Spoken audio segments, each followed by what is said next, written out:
माँ बेटे से मजाक में शादी की बात कर रही थी। तभी बेटे ने जो कहा उसने सबको सोचने पर मजबूर कर दिया। एक शाम 12 साल का आरव अपनी माँ नेहा के पास आकर बैठ गया। घर में हल्का सा तनाव था, क्योंकि दादा दादी की वजह से अक्सर छोटी मोटी बहस हो जाया करती थी। आरव ने धीरे से पूछा, माँ, क्या दादाजी और दादी आपको बहुत परेशान करते हैं? नेहा ने एक लंबी सांस ली और बोली, कभी कभी मुश्किल हो जाता है बेटा, लेकिन क्या किया जा सकता है। वे हमारे बड़े हैं, उनके साथ ही तो रहना है। आरव कुछ देर सोचता रहा, फिर बोला, अगर ऐसा है तो उन्हें कुछ दिन चाचा के घर भेज दो ना। नेहा हल्का सा मुस्कुराई, वहां ज्यादा दिन टिकना मुश्किल है। तुम्हारी चाची और दादी की सोच बिल्कुल अलग है। दोनों के बीच अक्सर मतभेद हो जाते हैं, और तुम्हारे चाचा भी ज्यादा बोलते नहीं। आरव ने दूसरा उपाय सुझाया, तो फिर बुआ के घर भेज दो, आखिर वो भी तो उनकी बेटी हैं। नेहा ने सिर हिलाते हुए कहा, बेटा, तुम्हारे दादा दादी पुरानी सोच के हैं। वे बेटी के घर रहना ठीक नहीं समझते, और अगर मान भी जाए तो वहां भी कई तरह की असहजता हो जाएगी। आरव थोड़ा गंभीर हो गया, मतलब कोई भी उन्हें अपने पास नहीं रखना चाहता? नेहा ने कोई जवाब नहीं दिया। कुछ देर बाद आरव को अचानक टीवी पर देखी हुई एक चीज याद आई। वह बोला, मां, मैंने टीवी पर एक जगह देखी थी जहां बुजुर्ग लोग रहते हैं, जैसे एक बड़ा घर होता है, सब साथ रहते हैं। उसे क्या कहते हैं?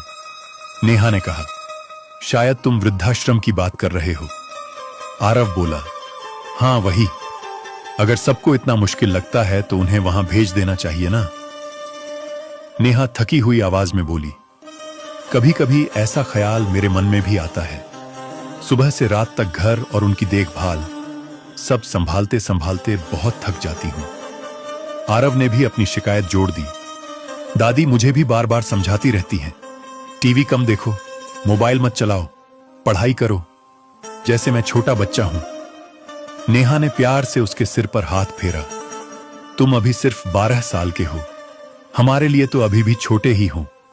फिर उसने मुस्कुराते हुए कहा, देखना, कुछ साल बाद तुम बड़े हो जाओगे, फिर तुम्हारी शादी होगी, तुम्हारे घर में नई बहू आएगी। आरव अचानक गंभीर हो गया।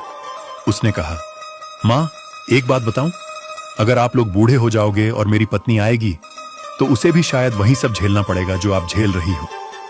नेहा चौंक गई। आरव ने आगे कहा, मैं ऐसा नहीं होने दूंगा, इसीलिए जब मेरी शादी होगी मैं आप दोनों के लिए भी एक अच्छी जगह ढूंढ दूंगा, जहां आप आराम से रह सको और हम भी अपनी जिंदगी जी सकें। नेहा के चेहरे का रंग बदल गया। तो यही सोच है तुम्हारी? हम तुम्हें पाल पोस कर बड़ा करें और तुम हमें अलग कर दो? आरव ने बिल्कुल मासूमियत से जवाब दिया, मां, मैं तो वही करूंगा जो सब करते दिख रहे हैं। हर कोई अपने बूढ़े मां बाप से दूर होना चाहता है। अगर यही सही तरीका है तो मैं भी वही करूंगा। कुछ पल के लिए कमरे में गहरी खामोशी छा गई। आरव फिर बोला, और मैं बड़ा होकर वैज्ञानिक बनूंगा, ऐसी दवा बनाऊंगा जिससे कोई बूढ़ा ही ना हो। तब किसी को भी अपने मां बाप को कहीं भेजना नहीं पड़ेगा। अपने बेटे की बातें सुनकर नेहा के मन में जैसे कोई आईना टूट गया हो। उसे अचानक महसूस हुआ कि जो बातें वह अनजाने में बोल रही थी वही उसके बेटे की सोच बनती जा रही थी। उसकी आंखों में नमी आ गई। उसी रात उसने एक फैसला किया। अगली सुबह जब दादी चाय बना रही थीं, नेहा उनके पास गई और बोली, मां जी, आज से आप आराम कीजिए, घर के काम हम मिलकर कर लेंगे, और हां, शाम को हम सब साथ बैठकर बातें भी करेंगे। दादी ने आश्चर्य से उसकी ओर देखा। उस दिन घर का माहौल कुछ बदला बदला सा था। आरव यह सब देख रहा था। शाम को उसने मां से पूछा, मां, आज आप दादी से इतना प्यार से क्यों बात कर रही थी? नेहा मुस्कुराई और बोली, क्योंकि आज मुझे समझ आया कि बच्चे वही सीखते हैं जो वे अपने घर में देखते हैं। आरव ने मासूमियत से कहा, तो फिर मैं भी सीखूंगा कि अपने बड़ों का साथ कैसे निभाया जाता है। नेहा ने उसे गले लगा लिया।